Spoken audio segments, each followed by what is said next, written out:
adik-adik. Selamat pagi dan selamat berhari Minggu untuk kita semua. Pada pagi hari ini kita akan berkatekese bersama. Tema katekese kita pada pagi hari ini adalah mengenal nabi-nabi dalam perjanjian lama, terlebih khusus Nabi Yunus. Sebelum kita mulai katekese kita pada pagi hari ini, sebaiknya kakak-kakak akan memperkenalkan diri terlebih dahulu. Di samping kanan saya adalah Frater Orlan. Di samping kiri saya adalah Frater Roni. Dan saya sendiri adalah Frater Marcel. Jadi untuk mengawali katekesi kita ini, baiklah kita mengundang Tuhan untuk hadir bersama kita dalam katekesi kita ini, sehingga dengan itu katekesi kita ini dapat memberikan manfaat untuk kita. Marilah kita hening sejenak untuk mengambil sikap doa.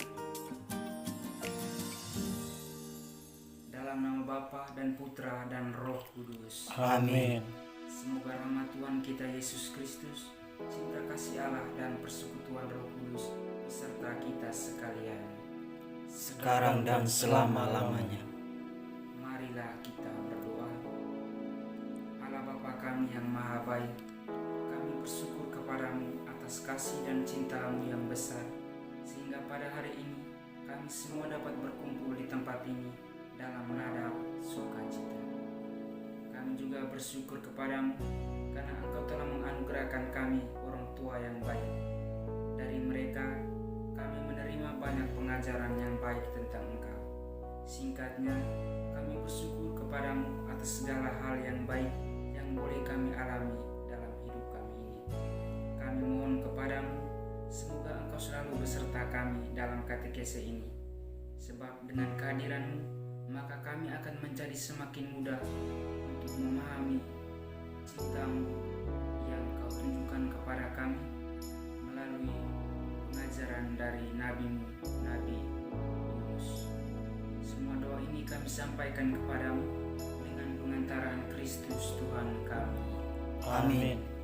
Dalam nama Bapa dan Putra dan Roh Kudus. Adik, sesuai dengan tema kita pada pagi hari ini tentang Nabi Yunus, kakak akan membacakan cerita singkat mengenai Nabi Yunus di dalam kitab suci. Pembacaan dari kitab Nabi Yunus. Datanglah firman Tuhan kepada Yunus bin Amittai demikian. Bangunlah, pergilah ke Niniwe, kota yang besar itu, berserulah terhadap mereka, karena kejahatannya telah sampai kepadaku.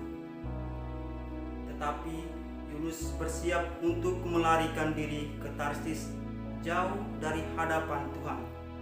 Ia pergi ke Yapo dan mendapat di sana sebuah kapal yang akan berangkat ke Tarsis. Ia membayar biaya perjalanannya, lalu naik kapal itu untuk berlayar bersama-sama dengan mereka ke Tarsis, jauh dari hadapan Tuhan. Tetapi Tuhan menurunkan angin ribut ke laut, lalu terjadilah badai besar, sehingga kapal itu hampir terpukul hancur. Awak kapal menjadi takut, masing-masing berteriak-teriak kepada Allahnya, dan mereka membuang ke dalam laut segala muatan kapal itu untuk meringankannya. Tetapi Yunus telah turun ke dalam ruangan kapal yang paling bawah dan berbaring di situ, lalu tertidur dengan nyenyak. Datanglah nakoda mendapatkannya sambil berkata, "Bagaimana mungkin engkau tidur begitu nyenyak? Bangunlah, berserulah kepada Allahmu, barangkali Allah itu akan mengindahkan kita sehingga kita tidak binasa." Lalu berkatalah mereka satu sama lain, "Marilah kita buang undi, supaya kita mengetahui karena siapa kita ditimpa oleh malapetaka ini." Mereka membuang undi dan Yunuslah yang kena undi. Berkatalah mereka kepadanya, "Beritahukan kepada kami, karena siapa kita ditimpa oleh malapetaka ini? Apa pekerjaanmu dan dari mana engkau datang? Apa negerimu dan dari bangsa manakah engkau?" Sahutnya kepada mereka, "Aku seorang Ibrani. Aku takut akan Tuhan, Allah yang mempunyai langit, yang telah menjadikan lautan dan daratan." Orang-orang itu menjadi sangat takut, lalu berkata kepadanya, "Apa yang telah kau perbuat?"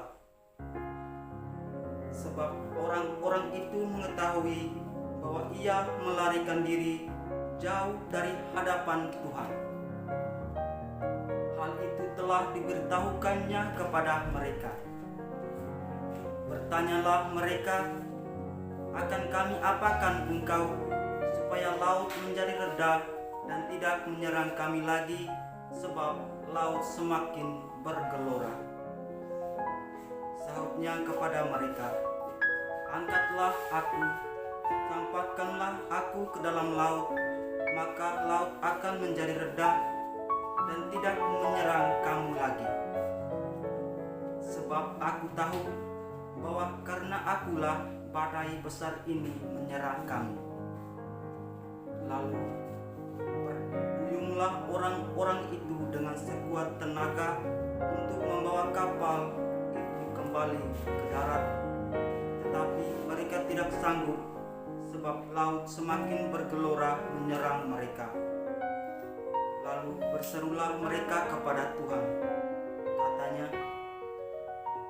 "Ya Tuhan, janganlah kiranya Engkau membiarkan kami binasa karena nyawa orang ini, dan janganlah Engkau tanggungkan kepada kami darah orang yang tidak bersalah, sebab Engkau Tuhan telah berbuat seperti yang kukehendaki." Kemudian mereka mengangkat Yunus, lalu mencampakkannya ke dalam laut, dan laut berhenti mengamuk. Orang-orang itu menjadi sangat takut kepada Tuhan, lalu mempersembahkan korban sembelihan bagi Tuhan, serta mengikrarkan nasar. Maka atas penentuan Tuhan, datanglah seekor ikan besar yang menelan Yunus, dan Yunus tinggal di dalam perut ikan itu 3 hari 3 malam lamanya.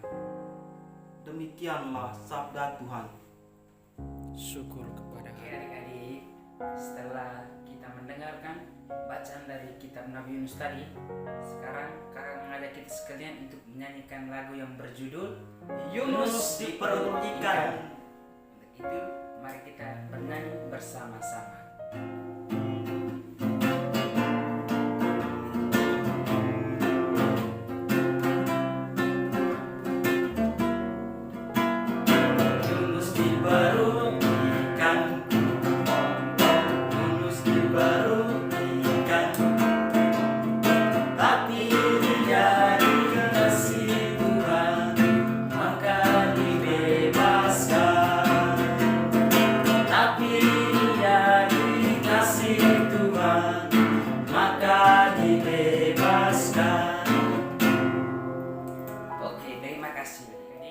Sekarang kita akan memasuki sesi yang berikut, yaitu sesi tanya jawab. Tapi karena berhubung kita tidak bisa bertemu langsung atau kita menggunakan daring ya Pak. Jadi ada beberapa pertanyaan yang akan kami ajukan. Jika adik-adik ingin menjawabnya juga, adik-adik bisa menjawabnya di kolom komentar. Ya, tepat sekali. Baik Frater, tadi kan sudah dibacakan oleh Frater Marcel. Itu kisah dari Nabi Yunus. Kira-kira dari kisah yang dibacakan oleh Frater Marcel tadi, siapa yang dipanggil oleh Allah untuk tugas itu? Ya, dalam kisah yang dibacakan oleh Frater Marcel tadi, kisah yang dipanggil oleh Tuhan adalah Nabi Yunus. Tepat sekali. Ini rupanya Frater orang tadi sangat perhatian yang mendengarkan pembacaan. Ya, saya sangat memperhatikannya. Baik, saya akan menanyakan pertanyaan berikutnya. Kemana Allah mengutus Nabi Yunus? Kalau yang saya dengar tadi itu ke kota kota Niniwe, sebuah kota yang sangat besar. Oke, adik-adik yang terkasih di dalam Kristus, setelah kita melewati beberapa sesi, maka pada kesempatan ini kakak akan menseringkan pengalaman kakak sesuai dengan tema, yakni tentang ketaatan. Baik, ceritanya begini. Pada waktu SD, waktu itu kakak akan mengikuti ujian naik kelas. Dan waktu itu kakak tidak fokus belajar karena kakak lebih mementingkan untuk bermain kelereng. Lalu mama menasihati saya agar saya harus belajar dan saya bisa mendapatkan nilai yang baik dan bisa naik kelas. Tetapi saya tidak mengikuti nasihat mama itu, tidak taat pada perintah mama itu. Dan pada akhirnya ketika kakak mengikuti ujian, kakak tidak mengerjakan tugas dengan baik sehingga kakak mendapat nilai buruk dan tidak naik kelas. Dari pengalaman ini kita bisa belajar bahwa kita harus taat kepada orang tua, pada nasihat-nasihat yang baik untuk masa depan kita. Sekian dan terima kasih. Tadi kita sudah bermain bersama, mendengarkan sabda Tuhan, dan juga merenungkan kisah Nabi Yunus tadi dalam pertanyaan refleksi untuk mendalami. Kita sudah bermain yel-yel bersama, dan kita juga sudah mendengarkan sharing pengalaman dari Frater Orlan. Pada kesempatan ini kakak mau menyimpulkan kira-kira apa sih yang menjadi poin penting dalam katekesi kita pada hari ini, yaitu dalam kaitannya dengan mengenal kisah nabi-nabi perjanjian lama, secara khusus Nabi Yunus yang kita renungkan pada hari ini.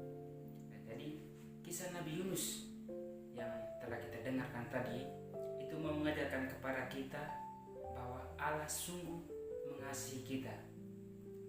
Seringkali kita jatuh lagi dan kemudian jatuh lagi, tetapi Allah dengan kasih-Nya yang begitu besar, Dia senantiasa membuka tangannya untuk menerima kita kembali. Seperti Nabi Yunus tadi, dia sudah lari dari hadapan Allah. Dia tidak mau lagi mengikuti apa yang disabdakan oleh Tuhan kepadanya. Dia tidak mau mengikuti apa yang Tuhan perintahkan kepadanya. Tetapi dalam perjalanannya Tuhan sepertinya ingin sekali menggunakan Nabi Yunus untuk pewartaan di kota Niniwe. Karena itu Tuhan menangkapnya dan memintanya kembali. Tuhan memintanya untuk yang kedua kalinya. Jadi kalau kita lihat dari skenario kehidupan Nabi Yunus ini, kita melihat bahwa Tuhan selalu memberikan kita kesempatan kedua untuk berubah dari hal-hal yang tidak baik. Jadi intinya bahwa kisah Nabi Yunus ini yang kita dengarkan tadi mau mengajarkan kepada kita betapa pentingnya ketaatan itu. Dan juga seperti yang disyaringkan oleh Frater Orlan tadi, Frater Orlan menyaringkan ketika dia tidak taat kepada perintah orang tuanya yang baik, dia kemudian menjadi tidak naik kelas, kan rugi diri sendiri, bukan orang lain yang rugi. Jadi pesan-pesan singkat yang ingin kakak sampaikan untuk kita pada hari ini, yaitu yang pertama-tama kita harus taat kepada Allah. Kira-kira kalau kita sebagai anak-anak kami taat kepada Allah itu dalam bentuk apa? Bentuknya yaitu dengan kita hadir setiap kali ada sekolah minggu, baik yang dibimbing oleh frater maupun yang dibimbing oleh pendamping-pendamping sekami. Yang kedua yaitu kita melaksanakan kehendak Allah. Kehendak Allah itu harus kita laksanakan dengan penuh sukacita dan tanggung jawab. Misalnya kita sebagai anak-anak sekami, doa, derma, kurban, dan kesaksian. Ini adalah semangat yang Allah inginkan kita untuk kita wartakan kepada orang-orang. Jadi dengan semangat ini kita kemudian bersama-sama bergandeng tangan untuk tujuan ini, yaitu melaksanakan apa yang dikehendaki oleh Allah. Yang berikut itu juga dengan ketaatan kita kepada Allah, kita juga harus taat kepada orang tua kita, seperti yang di doa pembuka tadi, karena kita diberi anugerah oleh Tuhan, yaitu kedua orang tua yang sangat baik, yang sangat mencintai kita. Dan pesan yang terakhir yang ini dari pengalamannya Frater Orlan tadi, kita bertolak dari pengalamannya Frater Orlan, kita harus rajin belajar belajar sebagai pelajar. Jangan sampai kita merugi-rugikan waktu. Kita sudah sekolah 1 tahun capek-capek, baru tidak naik kelas. Tahan kelas, ulang lagi dengan guru yang sama, ulang lagi materi yang sama. Kan rugi waktu kita. Jadi pesan utama dari kitab Nabi Yunus adalah bahwa Allah itu sangat mengasihani kita. Dia akan mengampuni kita dan akan memberikan kita kesempatan kedua jika kita ingin berubah. Karena itu, jika selama ini kita salah dengan kita punya teman, atau kita malas datang ke gereja, tidak mengikuti kegiatan kami, sekarang Tuhan memberikan kita kesempatan kedua. Marilah kita datang kepada Tuhan dan membuka diri kita agar Tuhan rela dan mau menerima kita menjadi anak-anaknya kembali. Adik, setelah kita mendengarkan pengalaman dari Frater Olan tadi, setelah kita mendengarkan materi atau penjelasan dari Frater Roni tadi, jadi pada kesempatan ini yang terakhir ini kita akan menutupnya dengan doa. Jadi marilah kita mempersiapkan hati kita, mempersiapkan batin kita untuk berterima kasih kepada Tuhan atas kesempatan yang telah Dia berikan kepada kita. Marilah kita siapkan hati dan batin kita untuk berdoa. Marilah kita berdoa. Dalam nama Bapa, Putra, dan Roh Kudus. Amin. Allah Bapa, terima kasih untuk cinta, untuk pengalaman yang boleh Engkau berikan kepada kami pada pagi hari ini. Terima kasih pula untuk semua cinta dan kebaikan yang telah kami alami melalui pengalaman-pengalaman kami. Kami mohon berkatilah kami dalam perjalanan hidup kami selanjutnya. Semoga apa yang telah kami dapat dari katekese ini membuahkan berkat, membawakan hasil yang baik bagi kehidupan kami selanjutnya. Semua doa dan permohonan ini kami sampaikan kepadamu lewat pengantaran Kristus Tuhan kami. Amin. Amin. Dalam nama Bapa, Putra, dan Roh Kudus. Amin. Oke adik-adik, sekarang kita sudah tiba di penghujung katekese kita pada pagi hari ini. Sebelum kita mengakhiri katekese kita pada pagi hari ini, saya akan mengajak kita bersama untuk menyanyikan sebuah lagu yang berjudul Bila Topan Melanda Hidupku.